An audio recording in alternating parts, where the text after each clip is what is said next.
आपने कहा है कि गरीबों का आशियाना ना उजाड़े, अधिकारियों को आपने निर्देश दिया, क्या वजह है इसके पीछे? देखिए,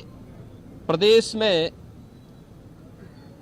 माफिया के खिलाफ जीरो टॉलरेंस की नीति और अपराधियों के खिलाफ जीरो टॉलरेंस की नीति के तहत सरकार कार्य कर रही है। जनता जनार्दन का आशीर्वाद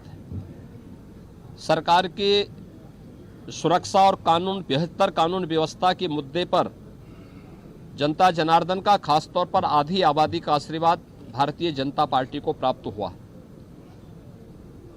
वे पेशेवर माफिया और अपराधी जो पहले सत्ता का संरक्षण प्राप्त करके प्रदेश में गरीबों का, व्यापारियों का, महिलाओं का, उनकी सुरक्षा पे सेंध लगाने का कार्य करते थे, या जिन्होंने सरकारी संपत्ति पर, सार्वजनिक संपत्ति पर कब्जा करके प्रदेश में अव्यवस्था पैदा करने का कार्य किया था, जिन्होंने उस समय की व्यवस्था के लीकेजेज का लाभ उठा करके उस समय भ्रष्टाचार को बढ़ावा दिया था, तो पिछली सरकारों के कार्यकाल के दौरान जिन्होंने अनैतिक रूप से, अवैध रूप से शासकीय संपत्ति पर, सार्वजनिक संपत्ति पर, गरीबों की संपत्ति पर, व्यापारियों की संपत्ति पर कब्जा किया हुआ है,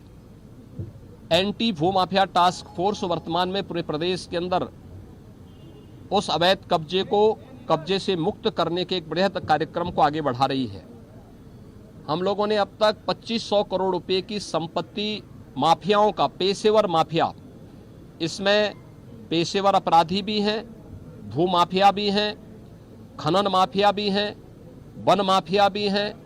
पशु माफिया भी हैं, इन सभी माफियाओं से जुड़ी हुई उस संपत्ति को जब्त किया है और उस पर प्रभावी कार्रवाई चल रही है। लेकिन अपने आशियाना बनाने के लिए, अपना घर बनाने के लिए अगर किसी गरीब ने सार्वजनिक संपत्ति पर कहीं पर कब्जा किया या उसने अपनी झोपड़ी डाली हुई है, तो उस झोपड़ी को तब तक प्रशासन नहीं हटाएगा जब तक कि हम उसके लिए व्यवस्थित कोई सुरक्षित आवास उपलब्ध न करा दें। और इसके लिए पहले से व्यवस्था की गई, उसको आप चिन्हित करिए। अगर वह किसी आरक्षित श्रेणी की कैटेगरी नहीं है तो फिर उस गरीब को वहां उजाड़ा नहीं जाएगा, उसको वहीं का पट्टा वहीं पर हम उपलब्ध करवाएंगे। लेकिन आरक्षित श्रेणी की है तो उन स्थितियों में उन्हें सुरक्षित आवास उपलब्ध करवाने के बाद फिर व्यवस्था देंगे। ऐसे ही स्ट्रीट वेंडर को व्यवस्थित पुनर्वास करने की व्यवस्था और उन्हें सुरक्षित रूप से अपने रोजगार को उपलब्ध करवाने की संभावनाओं को आगे बढ़ा करके पीएम स्वनिधि का भी उपयोग करते हुए राज्य सरकार इस पर कार्य कर रही है। और इसलिए बहुत सख्त हिदायत दी गई है कि प्रदेश सरकार की जो एंटी भूमाफिया टास्क फोर्स की कार्रवाई है, यह कार्रवाई पेशेवर माफिया और अपराधियों के लिए है,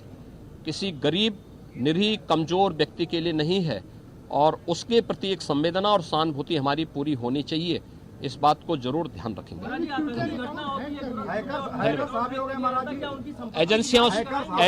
एजेंसियां उस पर कार्य कर रही हैं, देख रही हैं।